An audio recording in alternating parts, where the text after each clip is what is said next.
বোলপুর থেকে সিউড়িগামী বাসপথে পুরন্দরপুর পঞ্চায়েতের অধীনে বেহিরা গ্রাম।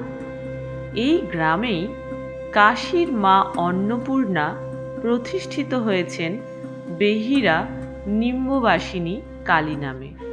চলুন আজ সেই কালী কথা শোনা যাক। চারপাশে ঘন জঙ্গল। বাংলার এক অজানা গ্রামে কাশীর মা অন্নপূর্ণা প্রতিষ্ঠিত হয়েছিল কিভাবে?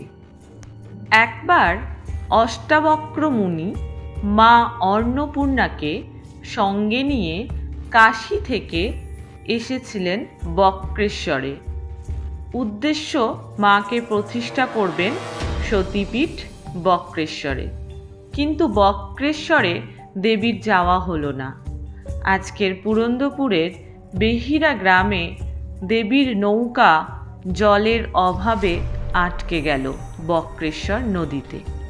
সেই সময় এই গ্রামে তপস্যারত ছিলেন ভরদ্বাজ মুনি।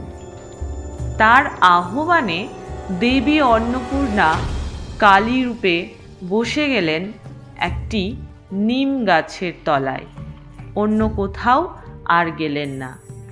দেবীর নিত্য সেবায় রয়ে গেলেন ভরদ্বাজ মুনি। বিশাল বিশাল ছায়া ছড়ানো গাছের তলা দিয়ে মন্দির অঙ্গনে প্রবেশ করতেই ডান পাশে পড়ল বিশাল একটি বাঁধানো যজ্ঞ মণ্ডপ। অতীতে নাকি অসংখ্য তপস্বী এখানে তপস্যা করেছেন। এখনও তপস্যা ও হোম যজ্ঞের উদ্দেশ্যে এই মঞ্চ।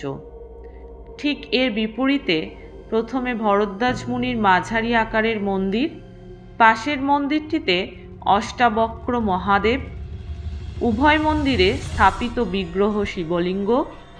এখানে বলি প্রথা প্রচলিত আছে। এই মন্দিরের সামনে পোতা আছে হাঁড়ি কাঠ। এই মন্দিরে দুটি পিছনের অংশে বড় বড় গাছের ছায়াতলে অতীতে একসময় যারা থেকেছেন, সাধনা করেছেন, তাদের অনেকের রয়েছে ছোট ছোট সমাধি মন্দির। বিস্তৃত মন্দির অঙ্গনে এক চূড়া বিশিষ্ট মাঝারি আকারের মন্দির, মেঝে পাথর বাঁধানো। সমস্ত মন্দিরে দেখা যায় দেবী বিগ্রহ দেওয়ালের মাঝামাঝি জায়গায় প্রতিষ্ঠিত, কিন্তু এখানে তা নয়।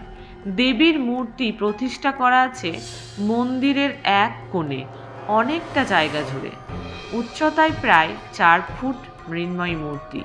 পরনে বেনারসি, নাকে টানা দেওয়া নথ, ফালা ফালা আকর্ণ চোখ, অদ্ভুত আকর্ষণীয় প্রশান্ত কমনীয় মুখমণ্ডল, চোখ যেন জুড়িয়ে যায়। মন্দির লাগো একটি প্রাচীন নিম গাছ, বেশ মোটা। এখানে মায়ের নিত্য ভোগ হয়, ডাল, ভাত, ভাজা, শাকসবজি এবং মাছ। সকাল 10টার মধ্যে মায়ের নিত্য সেবককে জানালে প্রসাদ পাওয়া যায়, কোনো অসুবিধা হয় না। প্রতি বছর দুর্গা ত্রয়োদশী তিথিতে এখানে দেবীর বিরাট উৎসব হয়। তখন লোক সমাগম হয় প্রচুর। বাকি দিনগুলোতে আশেপাশের মানুষেরা এসে পুজো দিয়ে যায়। মন্দির এবং মন্দিরের আশপাশটা পুরো যেন একটা গা ছমছমে পরিবেশ, নিস্তব্ধ নিঝুম। আর এরকম পরিবেশেই তো মা বিভিন্ন রূপে বিভিন্ন সময়ে আবির্ভূত হয়েছেন। তাই চলুন সকলে মিলে আমরা বলি, জয় মা নিম্ববাসিনী। জয় জয়।